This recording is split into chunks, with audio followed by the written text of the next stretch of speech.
Some people want a car that's inconspicuous and doesn't attract too much attention. And if that sounds like you, then you definitely don't want a BMW X6. Due to their sheer size, off-roaders tend to stand out from the crowd. But the X6, with its bizarre coupe on steroid looks, takes this to a whole new level. Really, there's nothing else quite like it. Well, not on this planet anyway. As you'd imagine, a car like this, it's not going to be cheap, is it?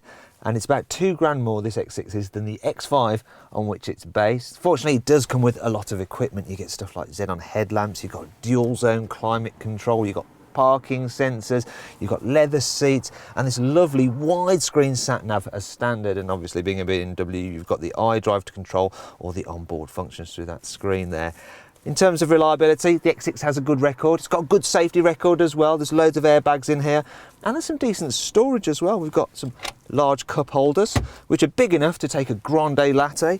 Huge side door bins down here, and there's a big centre cubby as well. Now, I will have a bit of a moan about this annoying thing here. That's for the telephone preparation. It's on all cars, which is a bit annoying because really, whose mobile phone is that big? Look.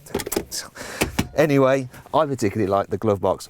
It's a big size, it's under there, and you can have a little bit of fun with your passengers, such as asking them, how the heck do you open it? Because, where's the button? Well, it's actually just there. Look, it's quite big, isn't it?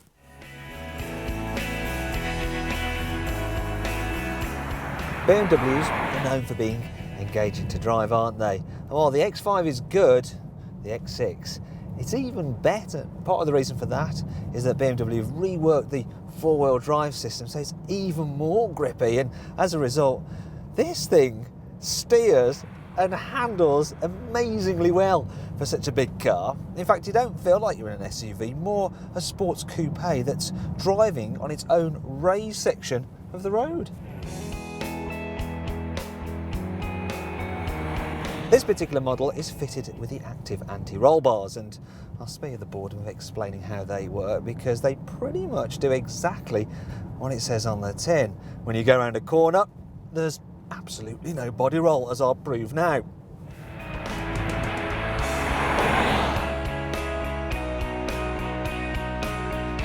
This car also has the adaptable suspension, and it constantly adjusts depending on the road surface to make sure it's always nice and comfy while still retaining a sporty feel. However, you don't really need it because the standard car rides very well. The X6 has some great engines too.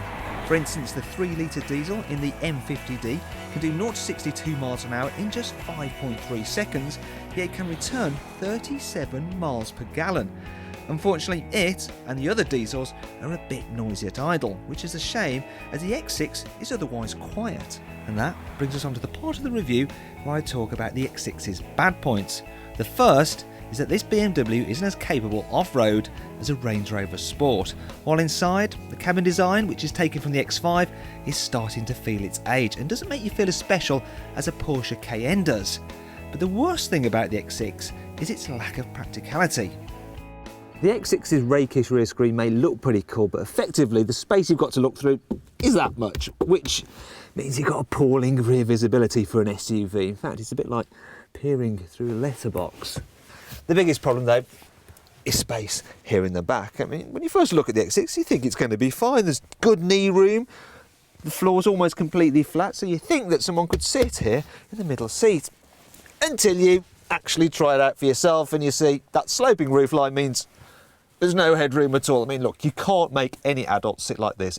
It would be torture. And even in the outermost seats, it's hardly any better, which means that you either have to travel slouched, which will give you a bad back, or like that, which will give you a cricked neck. Then there's the doors. Now, they don't open particularly wide. It's fine for me, but if you're above average size, you might find it a bit of a squeeze getting in and out. It's also going to be a bit of a pain for mums and dads fiddling and manoeuvring a child seat. The boot is a bit shallow too, and even with the seats down, the X6 isn't the best choice for the audience it's aimed at, people with an active lifestyle. But let's face it, the reason you'd buy an X6 is simply for the way it looks. And really, there's nothing else quite like it.